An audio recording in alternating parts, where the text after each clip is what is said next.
Alright, so I'm going to try and explain this the best I can, because it seems like a lot of people are confused about spark plugs. Alright, so, okay, let's see if we can do this now. So, here is a BR5HS, okay? Here's a BR8HS. So, the 5 is actually means it's a hotter plug than the 8. Yes, it goes backwards from what you would think, okay? So, what does that mean? Does it mean the spark is hotter than this one? No. This spark and this spark are identically the same temperature. Same duration, same spacing. You put the same magneto on them. The end result is the same. Okay, so this is where people get confused.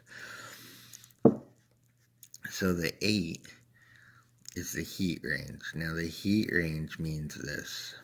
When that porcelain burns, okay, and gets hot in there, and I don't know, let's see if we can do it with the clean one. That's why I got it. Here we go. Now I don't know if you guys can see down in there very well, but if you notice, the porcelain is thicker and the porcelain is thinner on this one, okay? Alright, now this is the 5 and this is the 8. Now, the reason that the porcelain is thicker and the reason this number is lower for a higher heat range is that porcelain actually insulates that electrode in there more than in this plug. So by doing that, the heat gets transferred slower to this base. Now this base is actually a area to transfer heat from the plug to your head. It's part of the heat sink system. And this is where people get confused. Now this one, because the porcelain is smaller, it doesn't insulate it as well. So this will cool down quicker and let the heat wick to this to your head faster. Okay? So anyways, when you're doing your motorized bicycle builds, okay, when you have the NGK plugs and everyone starts putting them in their builds, it's actually a number 6 or a number 7 for that cheap Chinese plug. It's kind of in between both of them. So if you had a 6 and you had a 7 and you had that cheap Chinese plug, it's like a 6.5 on the scale of NGK. Alright. So with that said, why do you need a hotter and a colder plug? Well, when your plug looks like this, and you see all this buildup in carbon and all that crap, that means the plug is too cold. So if you had a number 7 in, and it starts looking like this, and your carb is adjusted correctly, mind you. If it's way too rich, it'll also look like this. But say your carb is adjusted correctly, and you know it is, and your plug starts looking like this, well, what's going to happen is this will follow out. And so much carbon and stuff will build up that it can no longer spark correctly. So if this was the case, then you know it's tuned correctly. What you want to do is step this up one more size. So this would be an 8, you would go to a 7. You repeat the process, it looks good. You know, you stick with it. If it still looked like this really bad, you would go to a 6. So people change the plugs to adjust for the tunings that they do to these engines. So say you had like a YD100. I mean, a typical plug would be a B7HS that would go in it. Okay? So when you put that brand new shiny plug in like this, and you run it for a while, if it looks like that, then you know you're doing good. When it's not completely laced with carbon everywhere, so it'll be a little dirty, this discolors a little bit, so is the porcelain, then you know you're doing pretty well. Okay? And you got it in the right range. Now when you modify them and you start changing their jetting and all that, it looks like that, you could go up one size to a hotter plug. I mean, that's just how it works to adjust for the changes you made to the fuel air mix and all that. Now, when you get a plug that's like this, where the metal starts discoloring, and actually the porcelain is burned, that's way too hot. Okay. So, here is the other side of the equation when your plug is too hot. Now, if you got it way too hot, it'll create what they call a hot pocket. And that won't cool down enough to not ignite the air fuel mix before it even sparks. So the air fuel mix shoots in, this hot surface is going to pre-detonate it. So before it even gets up and goes past, the 10 degrees before it fires, it's already pre-firing, which is really bad. It can cause a runaway or basically blow a hole through your piston. So you really want to stay away from a situation like that, and that's what these cause. The E312. A lot of people will dump super amounts of fuel and stuff in to try and cool these. It's dumb. Don't use one of these. If you're going to do anything, the E334, I believe. It's either 34 or 32. I'd have to check. I believe it's a 34. Will work pretty good. But you got to have some serious tuning stuff to match it. Anyway, so then the other thing, too, that a lot of people are confused on is this B, and then you see the R. Now, the R stands for resistor. Okay? So, between here and here, there's a resistor inside this porcelain. This connects to your electrode, and this connects to the base of your engine. So, why is there a resistor from here to here? So, the point of that resistor is when you have an electrical based ignition system. Okay? When you have a stator with like a switch built into it, and it goes to a little electrical unit, and the electrical unit charges a battery, and the battery charges back to the ignition system, and the ignition system powers an ignition coil, which creates a spark between this point and this point. Okay. So with all that said, and you got all that stuff, to make that spark consistently even, they put what they call a bleeder resistor in there. So after this fires, that very small bleeder resistor will drain off any excess left in the capacitor. Now, if you didn't have that in a system like that, what happens is the spark will vary. It'll either be higher energy, lower energy, depending on the RPM.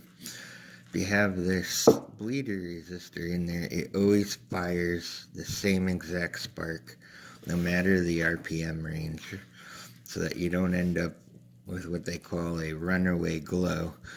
And that is when this starts getting hotter than when it's at a lower RPM, because it's getting fired at a higher electrical discharge rate. I don't know how to explain that any more than that, but that's what a bleeder resistor does. Will it affect a CDI and a motorized bicycle? No. And the reason is you have a magneto, creates a AC current, goes to a CDI, generates a spark, boom, it's done.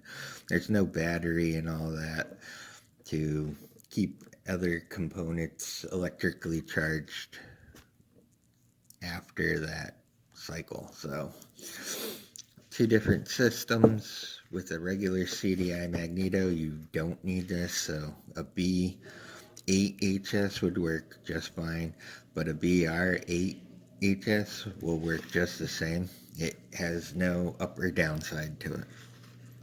It won't affect these. But anyways, I hope that kind of explains a little bit what goes on. And, you know, it's not actually how hot the spark is. It's how hot it keeps the electrode.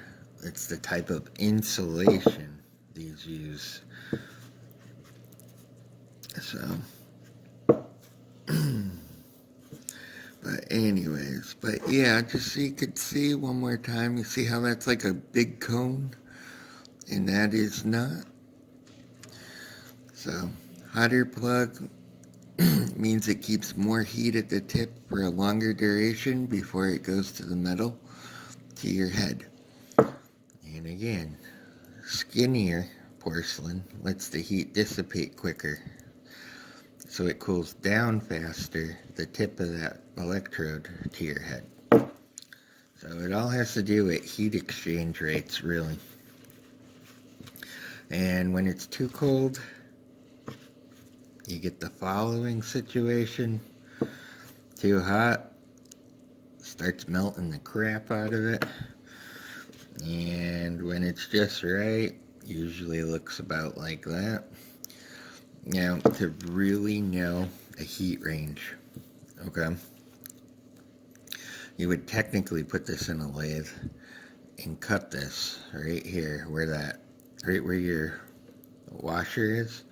You would cut it and pull it off to expose the porcelain. And when you get it in the right range, you'll see a ring form directly around the center of the porcelain. They call that a heat ring, and that's how you know you have the right heat range. Now, it's pretty much impossible to really see on these till you look down in there. There is one. Yeah, I don't know if it'll focus on it. You could just barely make it out. But, you know, it's really one of those things where you gotta cut it and then look. Now, this one here doesn't even, it's just fouled out. And this one here does have one. It's down in there. It's just not showing. So, yeah, midway down that porcelain, you'll see a ring. And that ring is the indicator to tell you if it's too hot or too cold. So, that's why you'll hear people cutting plugs when they do races and stuff, because they want to see where the hell that ring is. But anyways, I hope that explains some of this, and you understand what a heat range is now, because a lot of people don't seem to know what the heat ranges mean and how it works and how things are affected by it. Alright guys, I want to break this down too for you, since a lot of people seem to be confused on these as well. That B right there stands for 14 millimeter. That is the length from this washer to here. Okay? The R on this stands for resistor. We explained that already. The 8 is the heat range. The H here now, okay, is the actual length from this washer to the end of this thread. And the H stands for 12.7 millimeters. So it's 12.7 millimeters from here to here. Alright, now the S over there, that is the type of electrode in this plug. So an S is a 2.6 millimeter standard electrode, which means the diameter of that electrode right there, the metal part. Now, if you're doing like go-karts with a rotary engine, you'll actually get an SD, and that stands for surface discharge when you see that. The M when you see those in there, that stands for a compact plug, such as one of these. That's a compact plug, so you can see the difference. And then a VX instead of the S, because I know some people get them and people are confused what the hell that means. That actually means a platinum tip. That's there. So, and the ones that get the, iridium and all that, that is not very good for these CDIs because they take so much extra power to create a spark. So I really wouldn't use those. The platinum ones are fine, but I wouldn't use iridium. Just personal opinion. Also the ones with the multi-tip spark thing, it's just stupid. I think it's just a Chinese gimmick. Even these, when you watch them, I mean, all they do is just fire to different points in a circle at once. It doesn't create any other, multiple like spark pattern or anything. It either hits one or the other. They do have V-power ones that are supposed to arc to 2. I don't know how reliable that is either. It's been open to argument for a long time. But anyways, I hope that breaks down what those letters mean as well. So, all right.